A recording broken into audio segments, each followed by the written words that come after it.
Que le Seigneur vous bénisse richement. C'est votre serviteur Polycarpe Bakou. Nous sommes encore venus aujourd'hui pour expliquer certaines réalités prophétiques de la parole qui a été omis depuis longtemps par plusieurs hommes de Dieu parce que normalement la parole devait garder sa ligne de conduite, mais avec le temps cela a pris une autre forme et Dieu avait dit déjà par Joël qui va restaurer ce qui a été détruit. Alors avec William Marion Branham, le prophète de Dieu que Dieu a suscité aux États-Unis d'Amérique pour amener à ce que le peuple de Dieu puisse revenir dans la parole, nous a expliqué certaines réalités prophétiques. C'est pour cela aujourd'hui nous allons parler de cela et nous sommes sur l'aspect des 7 tonnerres. Pour ceux qui ne sont pas dans les messages du temps de la fin, prêchés par le prophète de Dieu William Marion Branham, j'aimerais dire une chose. Les 7 tonnerres ne sont que dans la parole de Dieu ou dans la Bible. Les 7 tonnerres sont dans la Bible. Si on nous parle des 7 tonnerres, veuillez m'excuser, les 7 tonnerres sont dans la parole. C'est la parole de Dieu qui nous a parlé de ces tonnerres, qui nous a énuméré les 7 tonnerres. Et si aujourd'hui, peut-être quelqu'un qui croira que les 7 tonnerres sont pour ceux du message du temps de la fin ou les branhamistes, tels que les gens le disent, mais les 7 tonnerres sont dans Apocalypse 10. Je prends Apocalypse 10 pour lire d'abord Apocalypse 10. Et là, nous allons voir que ce n'est pas un langage de branhamiste, mais c'est un langage prophétique d'Apocalypse 10. Je prends Apocalypse 10 à partir du premier verset. « Je vis un autre ange puissant qui descendait du ciel, enveloppé d'une nuée. Au-dessus de sa tête était l'arc-en-ciel, et son visage était comme le soleil. Et ses pieds comme des colonnes de feu. Il tenait dans sa main un petit livre ouvert. Il posa son pied droit sur la mer et son pied gauche sur la terre. Si on avait suffisamment de temps, on allait expliquer le fait qu'il a posé son pied droit sur la mer, son pied gauche sur la terre. Mais nous continuons d'abord. Et il cria d'une voix forte, comme rugit un lion. Quand il cria, les 7 tonnerres firent entendre leur voix. Donc cet ange qui descendait du ciel, selon Apocalypse 10, lorsqu'il a crié comme rugit un lion, cela a déclenché une chose. Cela a permis à ce que les 7 voix de ces tonnerres puissent être entendues par Jean. Il cria, les 7 tonnerres firent entendre leur voix. 4. Et quand les 7 tonnerres firent entendre leur voix, donc nous devons comprendre une chose. Si nous parlons de 7 tonnerres, nous devons savoir que dans la parole, dans la Bible, dans Apocalypse 10, on ne nous parle pas seulement qu'il y avait 7 tonnerres, mais il y a eu encore 7 voix ou les voix de 7 tonnerres. Parce que s'il y a 7 tonnerres et que chaque tonnerre a une voix, nous verrons que nous aurons 7 voix de 7 tonnerres. J'allais écrire et j'entendis du ciel une voix qui disait « Celle-ci qu'on dit les 7 tonnerres et ne l'écrit pas ». Ça, c'est le prophète Jean, le révélateur Jean. Lui, quand il a vu cet ange qui venait du ciel et qui était descendu, lorsque cet ange a crié d'une voix forte comme rugit un lion, cela a fait en sorte que les 7 voix de 7 tonnerres puissent se faire entendre. Et Jean avait entendu ça. Jean avait entendu ce que étaient les 7 voix de ces tonnerres. Mais on a dit à Jean une chose, de ne pas écrire ce qu'étaient les 7 voix de ces tonnerres, mais de sceller ça ou de garder cela. C'est ça l'essence de Apocalypse 10 au verset 4. Donc on a dit à Jean de sceller ça Souvent les gens comprennent sceller, c'est comme si, c'est quoi au juste? Mais sceller ne veut rien dire que de garder ça. Et Jean avait entendu les 7 voix de ces tonnerres. Si Jean avait déjà entendu ça, qu'en est-il de nous autres? Parce qu'il y a des églises, dans les messages du temps de la fin, prêchés par William Branham, il y a une école de pensée qui dit que les 7 tonnerres ne peuvent jamais être connus par une personne. C'est seul Dieu qui connaît les 7 tonnerres. Mais je me pose la question, pourquoi Jean ici a entendu les 7 voix de ces tonnerres? Pourquoi Jean a entendu cela? Jean, une personne comme nous autres. Parce que la Bible, dans Jacques 5, la Bible nous dit qu'Élie était un homme de la même nature que nous. Donc ces gens-là de la Bible, c'était des gens comme nous. Ils étaient des gens comme nous. Jean était une personne comme nous, un homme ordinaire comme nous, mais qui avait quelque chose de spécial sur le plan spirituel. Et lui avait entendu les 7 voix de ces tonnerres. Donc il est important, si Jean a entendu ça, c'est aussi possible que nous autres aussi nous puissions entendre ça et comprendre ça. Il y a une école de pensée qui dit, c'est souvent les gens qui sont dans les églises primitives, telles qu'on appelle ça, dirigées par le docteur Caspier. Ils disent que les 7 tonnerres ne peuvent aucunement être connus par une personne autre que Dieu lui-même. C'est une école de pensée. Et il y a aussi d'autres églises qui disent les 7 tonnerres sont déjà révélés et nous savons ces 7 tonnerres. Alors moi je me pose la question entre ces 2 pensées ou ces 2 écoles de pensée. Je me pose la question, si les 7 tonnerres sont déjà connus, c'est que nous serons déjà en mesure de comprendre ou de saisir cette voix de ces tonnerres ou cette chose de ces 7 tonnerres. Mais jusqu'à présent, nous ne savons pas les 7 voix ou les 7 choses de ces 7 tonnerres. Mais les gens disent que c'est William Branham qui a révélé ça. Et nous retournerons pour voir ce que William Branham a dit par rapport à ces tonnerres. Parce que si nous avons 7 tonnerres, nous avons cette chose ou cette voix de ces tonnerres. Et l'autre école de pensée dit que les 7 tonnerres ne peuvent aucunement être connus par une personne. À moins que ce soit Dieu seul, parce que Dieu seul qui connaît les 7 tonnerres. Et nous allons lire la parole de Dieu pour comprendre ce que la Bible nous dit et ce que les prophètes nous disent par rapport aux 7 tonnerres, pour que nous ne puissions plus commencer à balloter comme les païens le font. Non, je prends Apocalypse 22. Je suis d'abord dans la Bible, Apocalypse 22, à partir du verset, bon, je lirai seulement le verset 10. Apocalypse 22 au verset 10. C'était Jean qui avait vu un ange ici, et cet ange lui a dit ceci. Et il me dit, ne scelle point les paroles de la prophétie de ces livres, car le temps est proche. Dans Apocalypse 10, on a dit à Jean de sceller. Mais dans Apocalypse 22, on dit, ne scelle point les paroles de la prophétie de ces livres, car le temps est proche. Il y a d'autres personnes qui disent que lorsqu'on disait à Jean de ne plus sceller, c'était les livres scellés de 7 sceaux d'Apocalypse 5. Non, ce n'était pas ça. Parce que les livres scellés de 7 sceaux, ce n'était pas Jean qui avait scellé ça. Jean n'avait pas scellé les livres scellés de 7 sceaux. Non, les livres scellés de 7 sceaux étaient entre les mains de Dieu lui-même qui était le propriétaire originel de ces livres.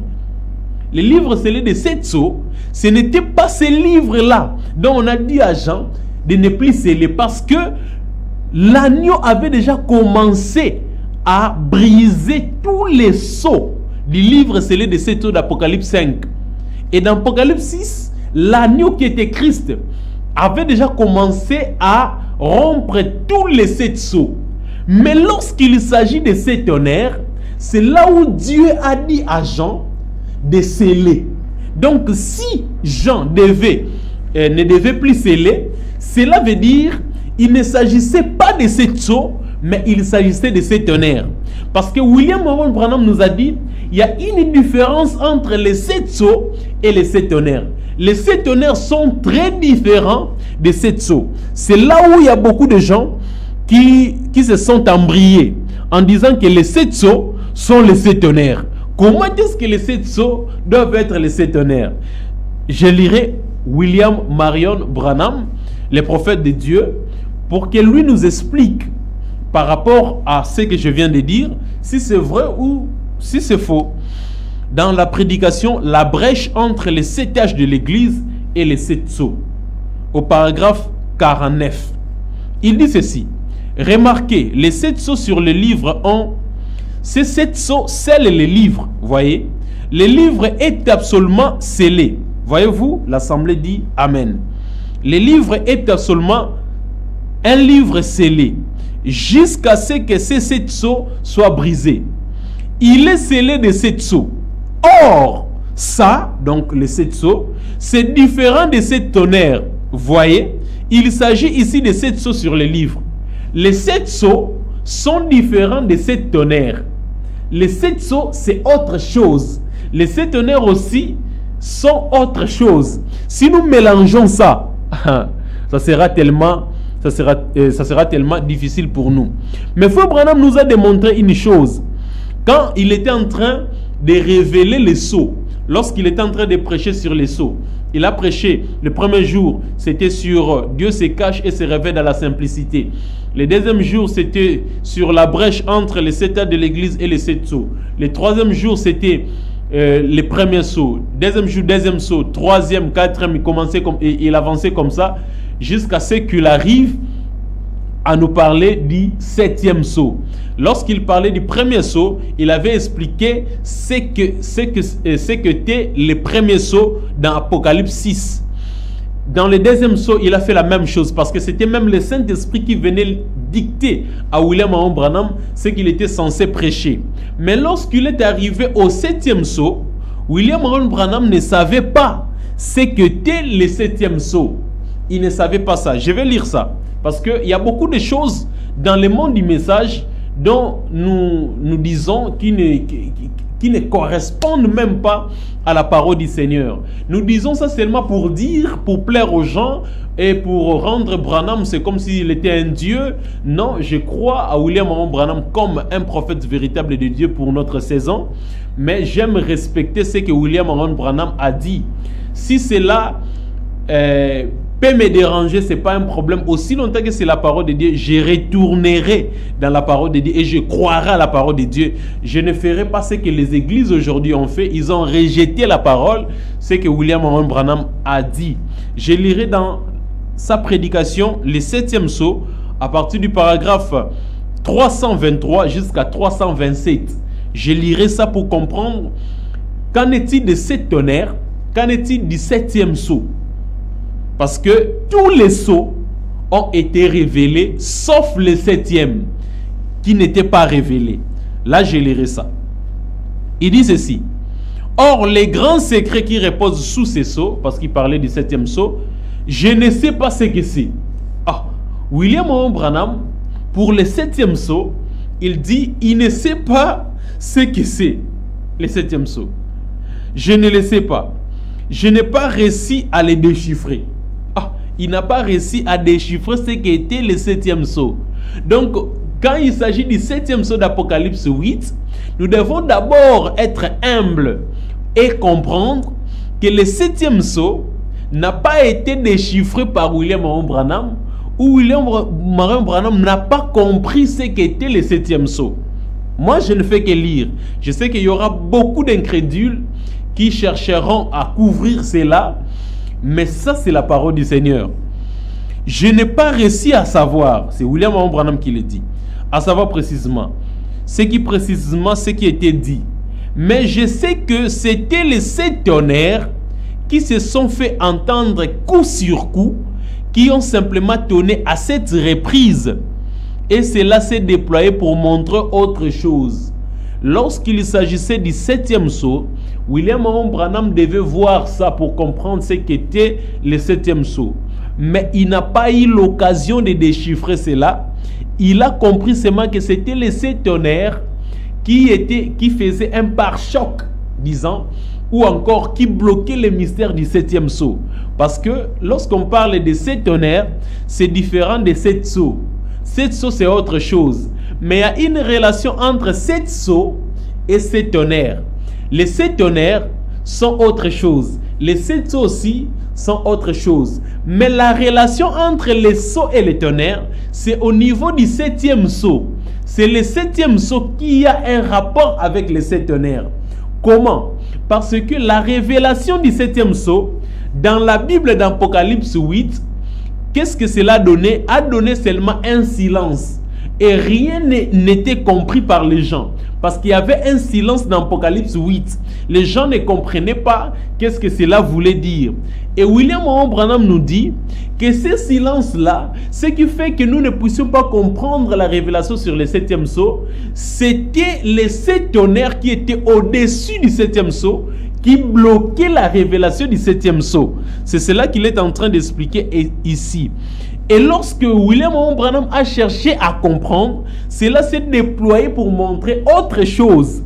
Alors quand je vis cela, j'ai cherché l'interprétation, c'est passé à toute vitesse là, mais je n'ai pas réussi à les déchiffrer. Ça c'est William Branham qui dit ça. C'est tout à fait vrai. Voyez, ce n'est pas encore tout à fait l'heure pour cela. Donc quand William Branham prêchait, ce n'était pas encore le moment pour la révélation du 7e sceau et de 7 tonnerres. Ce n'était pas encore le moment. Mais il dit encore dans 324, il dit, mais nous entrons dans ce cycle, voyez-vous, c'est pour bientôt. Donc il projette ça pour un futur proche. Il projette ça. Alors la chose à faire, c'est de vous rappeler que je vous parle au nom du Seigneur. Donc William Branham, quand il disait ça, c'était pas lui-même, c'était au nom du Seigneur qu'il disait ça. Tenez-vous prêts, car vous ne savez pas à quel moment quelque chose peut arriver. Donc ce que nous devons faire, nous devons être si prêts en attendant la chose. Parce que lui-même, il parlait au nom du Seigneur et il ne savait pas de quoi il s'agissait, du 7e sceau et de 7 tonnerres. Dans 326, il dit, je vous dis seulement ce que je vis et ce qui m'a été dit. Maintenant, vous faites ce que vous voudrez. Je ne sais pas ce qui va se passer. Je ne sais pas. Tout ce que je sais, c'est que les 7 tonnerres retiennent ces mystères du 7e sceau. Les cieux étaient silencieux. Tout le monde a compris. L'assemblée dit Amen. Donc, William Branham nous démontre que pour connaître le 7e sceau, il y a d'abord les 7 tonnerres qui sont au-dessus du 7e sceau, qui bloquent le mystère du 7e sceau. Alors, nous devons déjà comprendre par ici que pour comprendre le 7e sceau, il faut d'abord comprendre les 7 tonnerres. Parce que si nous avons la révélation sur les 7 tonnerres, nous pouvons voir le 7e sceau. C'est comme cela. Et Frère Branham dit une chose. Il dit maintenant que lui n'a pas saisi ce que cela a été. Il continue. Il se peut que ce soit maintenant le moment. Il se peut que ce soit maintenant l'heure où cette personne remarquable dont nous attendons l'entrée en scène pourrait bien entrer en scène. Quand il parlait de 7 tonnerres et du 7e sceau, il parle d'une personne que lui attendait et que les autres aussi attendaient. Il dit, il se peut que ce soit maintenant l'heure où cette personne remarquable dont nous attendons l'entrée en scène pourrait bien entrer en scène. Peut-être que le ministère que j'ai exercé, moi William Branham, en essayant de ramener les gens à les paroles, a posé un fondement. Et si c'est le cas, je vous quitterai pour de bon. Et William Branham nous a déjà quittés pour de bon. Il était déjà mort. Alors, ce que nous devons faire, nous devons chercher cette personne remarquable ici et lui sera à mesure de nous expliquer sur les 7e sceau et les 7 tonnerres. Si nous pouvons croire à cela, parce qu'il parlait au nom du Seigneur, si nous pouvons croire à cela, cela va nous faciliter à ce que nous ayons la révélation sur les 7 tonnerres. Donc, pour que nous ayons les 7 voies de 7 tonnerres et aussi la révélation du 7e sceau. Il y a des gens qui disent que le 7e sceau ne peut aucunement être révélé parce que le 7e sceau, il s'agit de la date ou de l'heure où Jésus est censé venir sur terre pour prendre son épouse. Oui, je crois cela. Mais le 7e sceau doit être révélé. Parce que si nous lisons dans 1 Thessaloniciens 5, 1 Thessaloniciens 5 nous dit une chose, que nous ne sommes pas les fils du ténèbre pour que nous puissions ne pas comprendre ces jours-là où Jésus va venir comme un voleur. Nous devons savoir ça, nous étant l'épouse de Christ. Parce que même si l'époux ne dit rien à ses amis, mais il est censé dire quand même à son épouse que j'arrive, apprête-toi, j'arrive. C'est comme cela. Dans 1 Thessaloniciens 5, je lirai ça. Je lirai ça pour que ça ne soit pas comme quelque chose qu'on est en train de fomenter. Dans Apocalypse et dans 1 Thessaloniciens 5, je prends d'abord le premier verset. On dit, pour ce qui est des temps et des moments, vous n'avez pas besoin, frères, qu'on vous en écrive. Donc, on n'a même pas besoin qu'on nous parle des temps et des moments. Car vous savez bien vous-même que le jour du Seigneur viendra comme un voleur dans la nuit. Je saute. Je prends 4. On dit, mais vous, frères, vous n'êtes pas dans les ténèbres pour que ce jour vous surprenne comme un voleur. Rien du tout. Vous êtes tous des enfants de la lumière et des enfants du jour. Nous ne sommes point de la nuit, ni des ténèbres. Ne dormons donc point comme les autres, mais veillons et soyons sobres. Car ceux qui dorment, dorment la nuit, et ceux qui s'enivrent la nuit. Mais nous qui sommes du jour, soyons sobres, et revêtus de la cuirasse, de la foi et de la charité, ayant pour casque l'espérance du salut. Donc nous devons comprendre, mes frères, avec toute humilité, que pour ce qui est du 7e sceau, étant l'épouse de Christ, nous ne devons pas manquer cela. Nous devons connaître ça. Mais William Branham nous a dit, il y aura une personne remarquable qui doit venir après lui. Lui va parler de cela. C'est comme cela. Nous devons d'abord comprendre qu'il parlait au nom du Seigneur. Et nous devons être si humbles pour dire que nous ne connaissons pas les 7 tonnerres. Parce que même pour ceux qui disent que William Branham a révélé les 7 tonnerres, je cherche à ce que nous ayons 7 choses ou 7 choses révélées par Frère Branham, démontrant que ce sont les 7 tonnerres. Frère Branham a dit qu'il ne savait pas. Moi, qu'est-ce que je peux dire? Est-ce que moi, je dois dire qu'il savait seulement? Non, il ne savait pas, il ne savait pas. Il dit qu'il faut qu'il y ait quelqu'un qui est censé venir après pour expliquer ces choses. Qu'est-ce que je suis censé faire? C'est de croire à la parole. William Branham nous a parlé à plusieurs reprises concernant une personne qui devait venir après lui. Et William Branham nous a encore signalé quelque chose de très important par rapport à cette personne qui devait venir après lui. Il nous a dit même que cette personne il aura un ministère pour la continuité du message. Donc lui doit continuer avec les messages. Je chercherai à lire ça. Je parle de 7 tonnerres, mais pour que nous puissions croire aux 7 tonnerres et voir les 7 tonnerres, nous devons comprendre qu'il y a quelqu'un aujourd'hui qui nous explique sur 7 choses qui sont 7 tonnerres, qui sont vraiment les 7 tonnerres d'Apocalypse. 7 choses. Et nous devons croire ça. Alors pour tous ceux qui auront cette bonne foi, cette bonne volonté d'appeler et de chercher à avoir plus de précision, je donnerai mon numéro personnel pour que vous puissiez commencer à appeler et nous aurons à faire des échanges et nous organiserons même des conférences à propos de cela, à propos de la succession, à propos de ces tonnerres pour que nous voyions ces 7 tonnerres et comprenons aussi la révélation sur les 7e sceaux. Nous devons comprendre ça. Frère Branham nous a dit beaucoup de choses et il nous a même dit quand le 7e sceau commencera à être révélé, ça sera dans un silence profond. Il y aura beaucoup de gens qui ne comprendront pas que cela est en train d'être révélé. C'est comme cela. Et les gens pensent que la révélation de ces grands mystères doit se passer à Kinshasa, doit se passer aux États-Unis d'Amérique, en France et tout consort. Mais quand Dieu choisit un endroit insignifiant pour que là, il puisse interpréter sa parole, nous disons Amen. Parce que normalement les gens au temps de Jésus pensaient que Jésus devait sortir de Jérusalem, de Silo, de Hébron et tout consort. Mais Jésus n'a pas voulu sortir de là. Il a cherché un endroit insignifiant appelé Bethléem d'Ephrata. C'est là où Jésus est sorti et il était le plus grand de tous. Vous voyez, je lirai d'abord Frère Branham parce que Frère Branham nous parle d'une personne qui est censée venir après lui. C'est dans un super signe prêché le 24 6 mois 1962 au paragraphe 64b. Un super signe, paragraphe 64b. Pour ceux qui n'ont pas encore entendu ça, écoutez maintenant. Parce que parfois les pasteurs ne nous parlent pas de tout. Ils n'aiment pas dire certaines choses, sinon ils pensent que ça va commencer à nous embrayer. Non, ça ne va pas commencer à nous embrayer. Ça va nous fixer à la parole. Frère Branham dit, un de ces jours paraîtra un prophète qui prêchera la parole originelle de Dieu. Un de ces jours paraîtra un prophète qui prêchera la parole originelle de Dieu. Il continue. Vous parlez de moi, qui vous parle de port de cheveux coupés ou quelque chose comme ça. Attendez que vous entriez en contact avec lui. Attendez que vous l'écoutiez. Vous pensez que je suis dur vis-à-vis de l'organisation. Attendez qu'il apparaisse. Il restaurera toutes les années que les Gazam a dévorées. Ce sera un message qui sortira. 3 points. Certaines personnes disent, eh bien, c'est une organisation.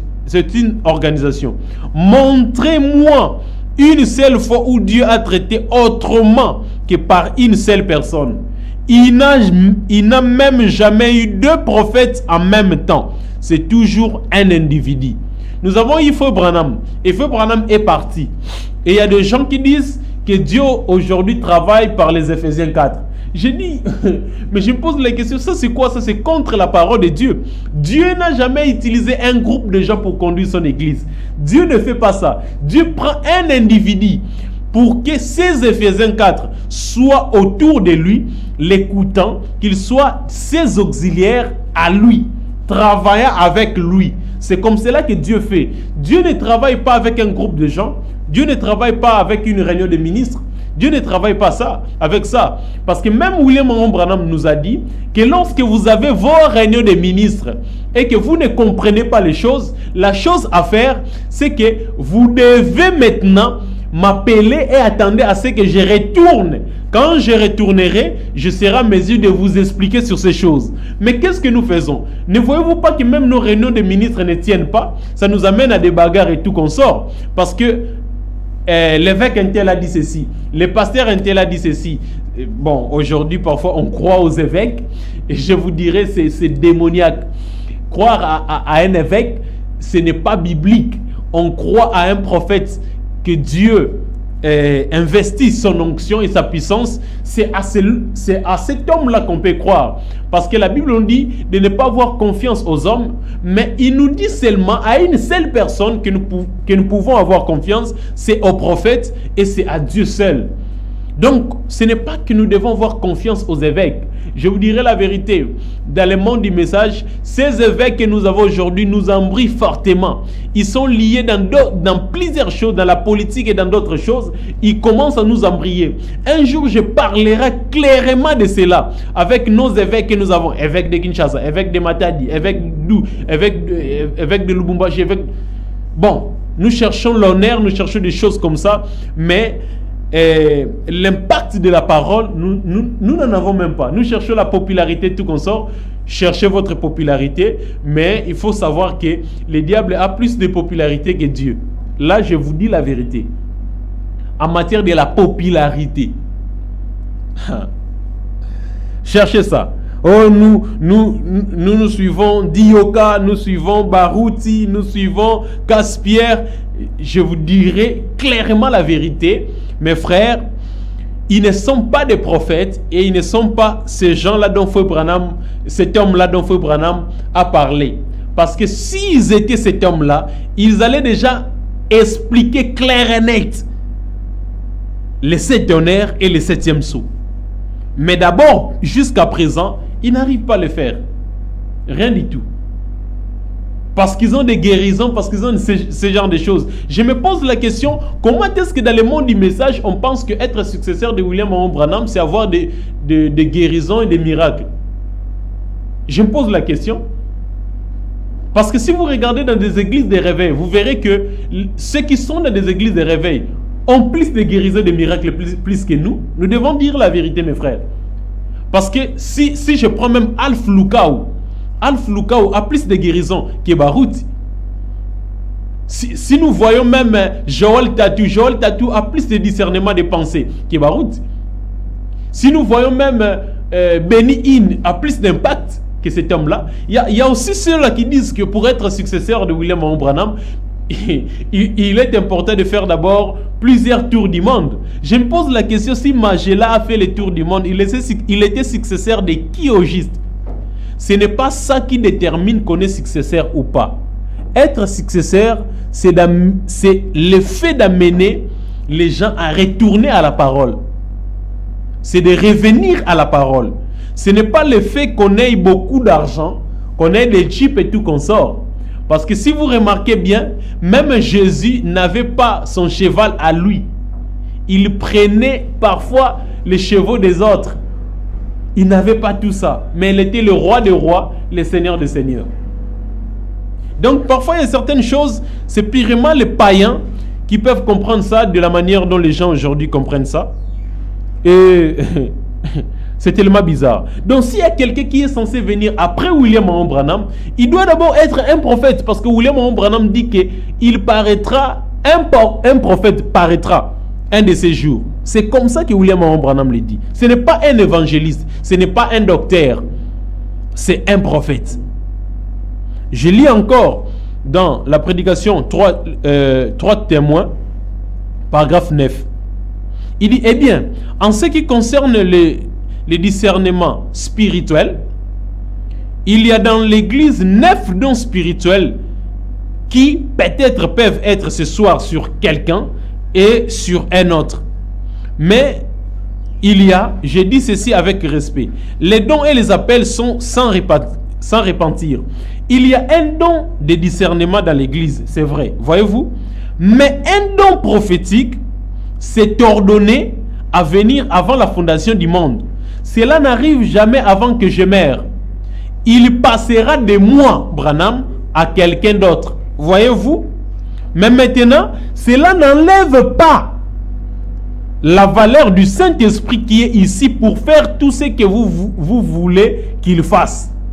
William Marion Branham dit que les dons prophétiques que lui avait devaient passer par lui pour aller à quelqu'un d'autre. Il dit ça déjà. Dans la prédication La marque de la bête, paragraphe 77 et 78, il dit, alors j'ai découvert ceci. La Bible dit, David a bien servi le Seigneur dans sa génération. Alors j'ai dit, Seigneur, je ne veux pas d'organisation. Accorde-moi de te servir de tout mon cœur pendant que je suis là en vie. C'est vrai. Après, tu auras un autre homme après mon départ. Tu feras que quelqu'un occupe sa place. C'est tout. Donc, Frère Branham nous démontrait qu'il y a quelqu'un qui devait venir après lui. Mais il a signalé qu'il est censé être un prophète. Mais aujourd'hui, nous avons beaucoup de compréhension par rapport à cela. Il y a un Ephésiens 4 qui dit que non, c'est lui, parce qu'il est évêque, parce qu'il a beaucoup d'argent. Ce n'est pas ça. Ce n'est pas ça. Quand William Marion Branham a commencé, il n'avait pas beaucoup d'argent. Mais il était celui qui devait amener l'impact de la parole pour cette saison. Je prends encore la prédication, l'esprit des vérités. L'esprit des vérités, normalement c'est au paragraphe 42 jusqu'à 44, mais je prends 43 et 44 pour veiller à l'heure. Peut-être que c'est le temps pour moi de rentrer à la maison. On dirait que c'est vraiment cela. Si c'est le cas, il s'élèvera après moi quelqu'un qui continuera avec les messages. Donc il lui démontre lui-même qu'il est censé partir, mais que quelqu'un devait continuer avec les messages.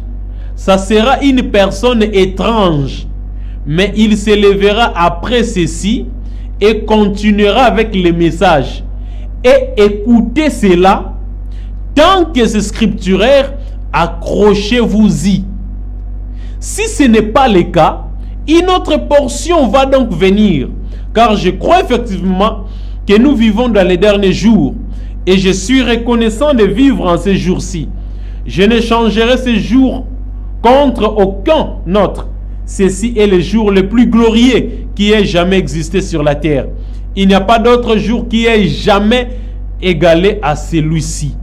Donc il parlait qu'après lui, s'il partait, il devait y avoir quelqu'un qui devait venir après lui pour continuer avec les messages. C'est comme cela que William Marion Branham, le prophète de Dieu, nous a expliqué, même dans la prédication, et tu ne le sais pas, là même il dit qu'il est en train de construire ou de bâtir, de poser juste une plateforme pour qu'une autre personne puisse venir après, qui va apporter un message court et rapide qui est censé embraler toutes les nations de la terre. Cela vraiment a rapport avec Ésaïe 18, parce que j'explique parfois aux gens que la personne dont William Marion Branham parlait, il devait sortir non pas des États-Unis d'Amérique, non pas de l'Angleterre, non pas de la Belgique, il devait sortir de la République démocratique du Congo par rapport à Ésaïe 18. Ce n'est pas comment dirais-je, quelque chose qu'on veut se faire, mais c'est la Bible qui nous a dit ça, et c'est William Marion Branham qui nous a donné plusieurs choses ayant trait à cela. Quand je prends la prédication, la fête des trompettes, au paragraphe 283, il dit maintenant, parce que j'ai dit dans Ésaïe 18, c'est là où on parle de la République démocratique du Congo, et William Marion Branham parle de cela dans la fête des trompettes, paragraphe 283. Il dit maintenant, souvenez-vous, et je vous ai dit que je reviendrai sur cette grande trompette. Il a dit, qu'est-ce qu'il allait faire ici dans Ésaïe?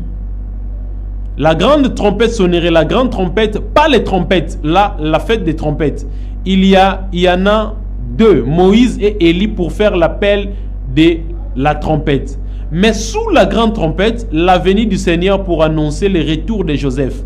Voyez-vous, pour que toutes les nations se rassemblent à Jérusalem. Amen. Vous trouverez ça dans les livres d'Ésaïe.